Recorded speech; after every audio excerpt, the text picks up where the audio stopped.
I need your help me please subscribe my channel The Morning Star like any other, except she looked far too perfect for a simple meeting. My wife, Vanessa, was in front of the mirror, straightening her fitted blazer, her perfume thick enough to announce her presence before she even entered a room. "Big client today?" I asked casually, sipping my coffee. She didn't look at me. "Just a meeting," she said with a smirk. "Don't wait up, honey." The tone wasn't affectionate. It was teasing, almost mocking. Lately, there was a spark in her eyes that wasn't meant for me. I'd suspected something for weeks. Late nights, secretive phone calls, sudden laughter at messages she refused to show me. Today, though, I wasn't going to play dumb anymore. She picked up her purse, brushed imaginary dust from her sleeve, and said, "Don't beg me to stay. Some of us actually have lives outside the kitchen."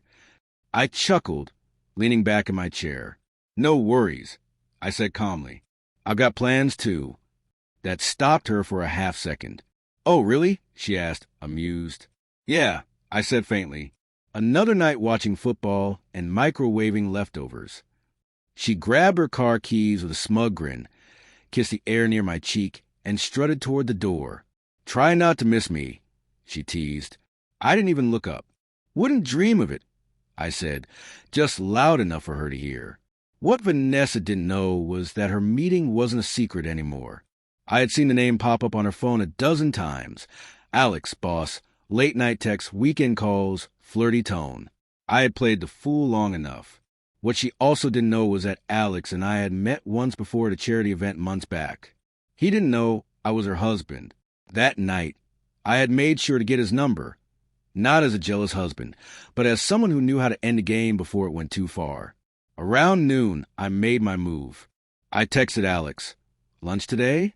Need to discuss something about the new design proposal." My treat. Within minutes, he replied, "Sure. 1 p.m., the Regent Hotel." Perfect. The same hotel Vanessa had told me her meeting was at. I smiled, straightened my jacket, and left. When I entered the hotel restaurant, Alex was already there, alone, waiting. He didn't look guilty at all. "Mark," he greeted cheerfully. "Good to see you, man. Long time." I sat down across from him, calm on the outside, storm inside. "You too, Alex. Funny coincidence. Same place as my wife's meeting." He froze. "Your wife?" I nodded slowly. "Yeah, Vanessa. Ring any bells?" His smile vanished, color draining from his face. "Wait, Vanessa is your wife?" he stammered. I leaned forward, lowering my voice. "You've been texting her, calling her, inviting her to meetings that don't exist. You think I don't know?" He swallowed hard, glancing around nervously. "Mark, I swear." "Relax," I interrupted. "I'm not here to hit you. I just came to tell you something. I'm done. She's your problem now." I stood, tossed the $20 on the table, and walked away before he could respond. Minutes later, Vanessa walked in. Her eyes immediately found Alex, pale and speechless, staring at the table. She didn't notice me sitting at the bar behind her, watching. She leaned over, whispering something flirty. Alex didn't reply. He just pointed toward me. Her head turned. Our eyes met. Her smile cracked, and her face went white as she realized I knew everything. I raised my glass slightly, nodded once, and stood to leave. "Mark, wait," she called, voice trembling. I didn't stop. She followed me into the lobby, heels clicking like gunshots on marble. "Mark, please." "It's not what you think," she blurted, grabbing my arm. I turned slowly. "Really? Because it looks exactly like what I think." She shook her head frantically. "It was just business, harmless flirting." I laughed bitterly. "Business? You told him you missed his touch. That's not business. Vanessa, that's betrayal." Her lips trembled.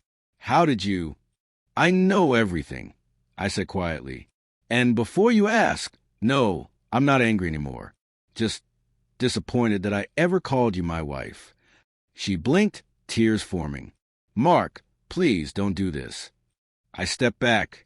"Oh, I'm not doing anything." "You already did." That night, she came home late, alone. The house was silent, except for the faint hum of the fridge. On the table lay a single envelope, her name written neatly across it. Inside were divorce papers and a note. You told me not to beg you to stay. Don't worry, I won't. Enjoy your next meeting. She called 30 times that night. I didn't answer once. By morning, she was gone, along with whatever clothes she could carry. The silence she left behind felt heavier than her presence ever had.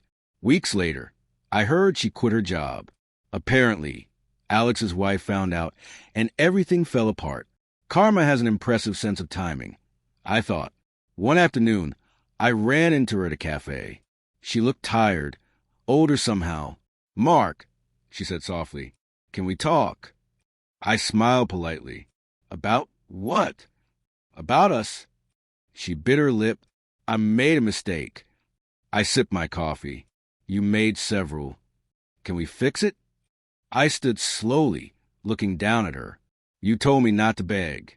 I'm just doing what you taught me. And with that, I walked away. People think revenge has to be loud, dramatic, cruel. But the truth is, the quiet kind hurts most. The kind where you don't scream, don't fight, you just leave. She wanted attention, validation, a game. Instead, she got silence. Real, final silence. And that night when she smirked, don't beg me to stay, she thought she was in control. She didn't realize the game ended the moment I laughed and said, perfect, I've got a date with your boss. Because sometimes the best revenge is letting someone destroy themselves with their own arrogance.